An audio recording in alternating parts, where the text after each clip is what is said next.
Hi friends, எல்லாரும் எப்படி இருக்கீங்க? இன்றைக்கி உங்களுக்கு என்ன பண்ணி காட்ட போகிறேன்னா, ராஜ்மா மசாலா தான் பண்ணி காட்ட போகிறேன். அது எப்படி பண்ணணும்னு சொல்கிறேன். அதுக்கு நைட்டே ஒரு ராஜ்மாவை ஒரு 8 மணி நேரம் ஊற வச்சுட்டேன்.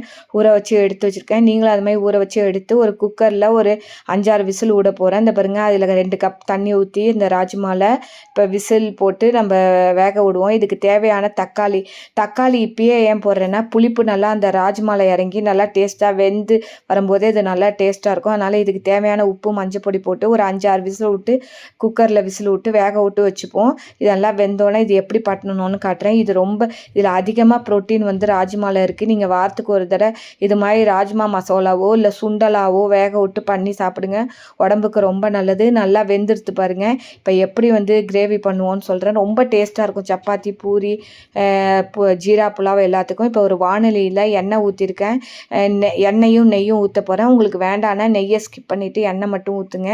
இதில் கொஞ்சம் ஜீரகம் தாளித்து கொட்டிட்டு 3 வெங்காயம் எடுத்து வச்சுருக்கேன். இந்த பாருங்கள், ஜீரகம் போட்டாச்சு. நல்லா பொரிஞ்சு வந்தோடனே 3 வெங்காயத்தை உங்களுக்கு தேவையான வெங்காயம் எடுத்து வந்துங்க. நான் 3 வெங்காயம் எடுத்து வச்சுருக்கேன். பொடி பொடியாக நறுக்கி வச்சுருக்கேன்.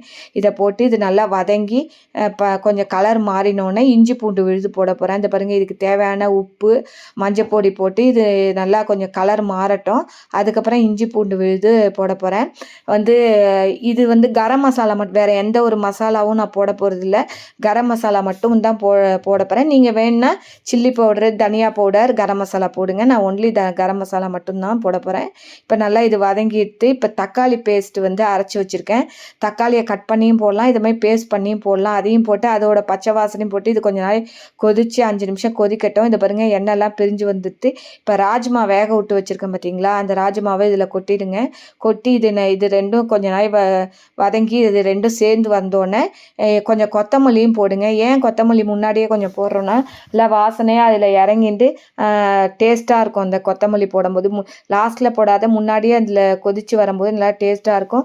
இதுக்கு தேவையான கரம் மசாலா போட போகிறேன். இப்போ 1/2 ஸ்பூன் கரம் மசாலா போட போகிறேன். உங்களுக்கு எவ்வளோ வேணுமோ போடுங்க. உங்களுக்கு தேவையான அளவு கரம் மசாலா போட்டு, கரம் மசாலா காரம் மட்டும்தான், வேறு எதுவுமே, இஞ்சி பூண்டு காரம், கரம் மசாலா காரம் இது மட்டும்தான். இது நல்லா ஒரு 5 நிமிஷம் கொதிக்க விடுங்க. இதோட பச்சை வாசனை கொஞ்சம் போனோடனே முந்திரி பருப்பு விழுதும், முந்திரியும் பாதாம் கொஞ்சோண்டு அரைச்சி பேஸ்ட் மாதிரி வச்சுருக்கேன். உங்களுக்கு வேண்டான்னா ஸ்கிப் பண்ணிடுங்க. இதுவே நல்லாயிருக்கும். இந்த கொஞ்சோண்டு கொத்தமல்லியும் கஸ்தூரி மெத்தியும் கொத்தமல்லியை போட்டுட்டு கஸ்தூரி மெத்தியை நல்லா க்ரஷ் பண்ணிவிட்டு போடுங்க. நான் முந்திரி பருப்பு பாதாம் விழுதும் போட்டிருக்கேன். கொஞ்சம் டேஸ்ட்டாக பூரி சப்பாத்திக்கு நல்லாயிருக்கும். உங்களுக்கு வேண்டான்னா ஸ்கிப் பண்ணிடுங்க. இப்போ கொத்தமல்லியும் போட்டாச்சு. போட்டு நல்லா ஒரு கொதி வந்தோடனே இறக்க வேண்டியதான். சுவையான ராஜ்மா மசாலா ரெடி. நீங்களும் இது மாதிரி பண்ணி பாருங்க. ரொம்ப டேஸ்ட்டாக இருக்கும். Thank you friends. பிடிச்சிருந்தா லைக் பண்ணி ஷேர் பண்ணி சப்ஸ்கிரைப் பண்ணுங்கள் ஃப்ரெண்ட்ஸ். பாய்.